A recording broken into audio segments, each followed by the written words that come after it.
Good morning to all of you students. After exercise 7.1, today we will discuss next topic is proportion.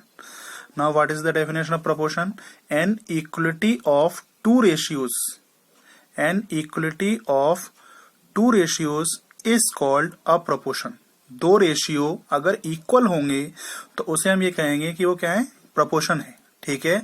N equality means equal of two ratios. अगर दो ratios एक दूसरे के equal हों तो हम कहेंगे वो क्या है, प्रोपोर्शन में है. Now four quantities A B C and D. Now four quantities are A B C and D are said to be in proportion if and only if A ratio B is equal to C ratio D. अगर A ratio B और B C ratio D दोनों एक दूसरे के equal हैं, equal means A upon B equal to C upon D, then we say this four quantities A B C and D are said to be in proportion. Then A ratio B proportion, ये symbol होता है double ratio proportion का. A ratio B proportion to C ratio D. Now if a upon b equal to c upon d, then these quantities a, b, c and d are called terms of the proportion. ये जो quantity है a, b, c, d, अगर ये a upon b, c upon d के equal हैं तो ये a, b, c, d क्या कहेंगे, टर्म्स कहलाएंगे. Where a is called first term of proportion, b is called second term of proportion, c is called third term of proportion and d is called fourth term of proportion. Now example. Now we will discuss after definition example. 2, 3, 4 and 6 are said to be are in proportion. Example is 2, 3, 4 and 6 are in proportion because from the definition of proportion is from definition क्या कहती है कि if 2 ratio 3 is equal to 4 ratio 6, 2 ratio 3 double ratio means proportion to 4 ratio 6, 2 ratio 3 means 2 upon 3 और 4 ratio 6 means 4 upon 6 और double ratio का मतलब होता है इक्वल. ठीक है. अब 4 अपॉन 6 को सिंप्लीफाई करेंगे तो 2 2 जा 4 एंड 2 3 जा 6. तो ध्यान दीजिए left hand side right hand side के इक्वल है. इसका मतलब ये दोनों रेशियो कैसे थे, इक्वल थे. और अगर इक्वल है तो ये क्या कहलाएंगे, प्रोपोर्शन में कहलाएंगे.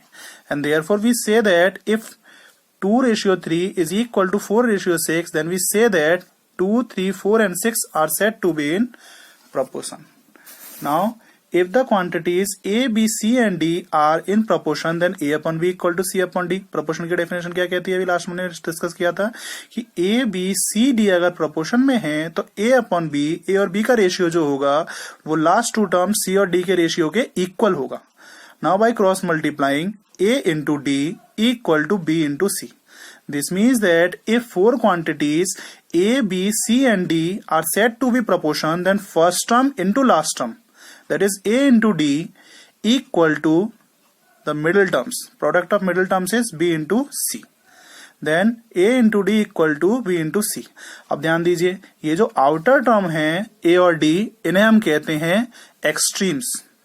तो a इंटू डी को कहेंगे प्रोडक्ट ऑफ एक्सट्रीम्स और जो इनर टर्म है मिडिल में जो टर्म है इनको कहेंगे हम प्रोडक्ट ऑफ मीन्स. ठीक है. If four quantities A B C and D are said to be proportion, then A into D equal to B into C. A into D means product of means, जो outer term है उन्हें mean extremes कहेंगे. Sorry, product जो outer term है A और D उन्हें हम extremes कहेंगे. Then A into D means product of extremes equal to B into C means product of means.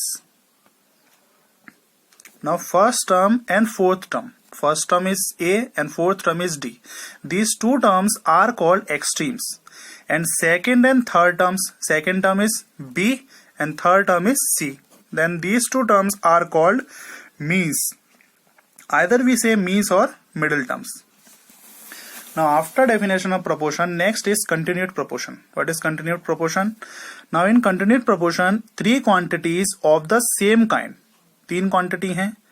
Same kind का मतलब है रेशियो में आपकी सेम यूनिट्स होती हैं. If three quantities of same kind A, B and C are said to be in continued proportion, if and only if.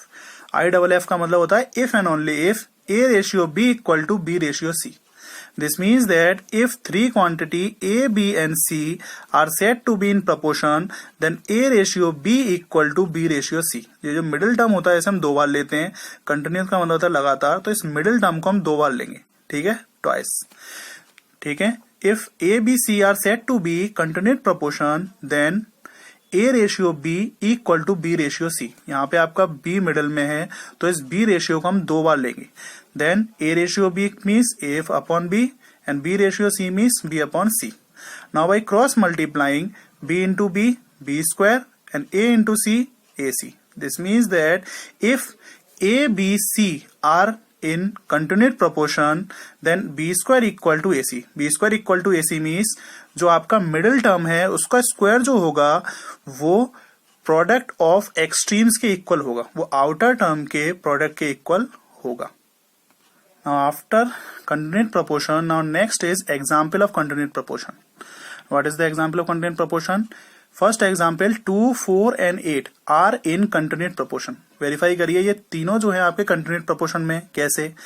If 2, 4 and 8 are in continued proportion because 2 ratio 4 equal to 4 ratio 8। ध्यान दीजिए continued proportion में जो middle term होता है उसे हम twice लिखते हैं, तो कंटिन्यूड प्रोपोर्शन क्या होगा? 2 ratio 4 equal to 2 ratio 4 equal to 4 ratio 8।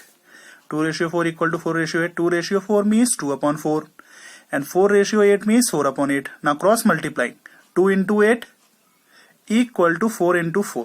2 8 is 16 and 4 4 is 16. Therefore left hand side right hand side equal, and that's why we say that। और सेकेंड मेथड क्या है? इसको सिंप्लीफाई भी कर सकते हैं। 1 upon 2, 4 1 जा 4, 4 2 जा 8। तो यहां से आपका क्या दोनों रेशियो इक्वल हो गए, और दोनों रेशियो इक्वल होने का मतलब ये क्या होगा? कंटिन्यूड प्रोपोर्शन में होगा। कंटिन्यूड प्रोपोर्शन तो इसलिए है क्योंकि मिडिल टर्म आपका ट्वाइस है।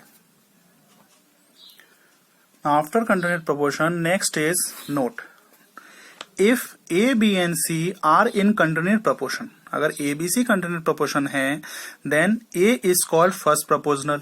अगर A B C continued proportion है तो ए को हम कहेंगे first proportional, and B is called mean proportional of A and C. ठीक है, फर्स्ट 3 टर्म ए बी और सी अगर कंटिन्यूड प्रोपोर्शन है तो हम ए को कहेंगे first proportional, then B is called the mean proportional of A and C. B किस किस का मीन होगा? ए और सी का मीन प्रोपोर्शनल होगा B, and C is called third proportional. Now after this note next is exercise 7.2 first question. Exercise 7.2 first question is find the value of x in the following proportions. First part is given if 10 ratio 35 is equal to x ratio 42। ये proportion में तो आपको solve करना है x की वैल्यू। 10 ratio 35 means 10 upon 35 equal to x ratio 42 means x upon 42। Now by cross multiplying x into 35 equal to 42 into 10, then x equal to 42 into 10। ये 35 right hand side में जाके डिनोमिनेटर में शिफ्ट होगा। Now 7 5 जा 35 and 7 6 जा 42। Remaining part are 6 into 10 upon 5। 6 into 10 upon 5 means 5 2 जा 10 and 6 2 जा 12। Then value of x equal to 12। Answer of this question। Now next question is question number 2। Find the fourth proportional to second part 1 upon 3, 1 upon 4 and 1 upon 5। 1 upon 3, 1 upon 4 और 1 upon 5 का जो fourth proportional है वो find करना है। Proportion में 4 value होती हैं, 4 क्वांटिटीज होती हैं, तो ये फोर्थ प्रोपोर्शनल बताना है। फोर्थ प्रोपोर्शनल क्या होगा? Now solution is let fourth proportional be x. हमने क्या मान लिया? फोर्थ प्रोपोर्शनल क्या है? एक्स मान लिया। That is 1 upon 3, 1 upon 4, 1 upon 5 और फोर्थ प्रोपोर्शनल क्या माना? एक्स। नाउ बाय डेफिनेशन ये क्या कह रहा था? गिवन है कि ये प्रोपोर्शन में है। ठीक है, प्रोपोर्शन में है तो हमने क्या कहा? By definition of proportion 1 ratio 3, 1 upon 3 ratio 1 upon 4। ये दो क्वांटिटी क्या है? 1 upon 3 और 1 upon 4। इन दोनों का रेशियो जो होगा वो लास्ट 2 क्वांटिटीज के रेशियो के इक्वल होगा। 1 upon 3 ratio 1 upon 4 equal to 1 upon 5 ratio x। 1 upon 3 ratio means divide 1 upon 4। 1 upon 5 ratio means divide upon x। 1 upon 3 upon 1 upon 4, 4 ऊपर शिफ्ट हो जाएगा और 3 आपका नीचे शिफ्ट होगा, तो ये बन गया 4 upon 3। 1 upon 5x, 5 आपका डिनोमिनेटर में शिफ्ट होगा तो ये आपका बन जाएगा 1 upon 5x। Now by cross multiplying 3 1 जा 3 and 4 into 5x 20x। Then value of x equal to 20 shift होगा राइट से लेफ्ट में और ये आपका डिनोमिनेटर में चला जाएगा। Then 3 equal to 20x means x equal to 3 upon 20. That is fourth proportional is value of x, and value of x is 3 upon 20. This means that 3 upon 20 is the fourth proportional of this ratio. These quantities 1 upon 3, 1 upon 4 and 1 upon 5. Then 3 upon 20 is the answer of this question.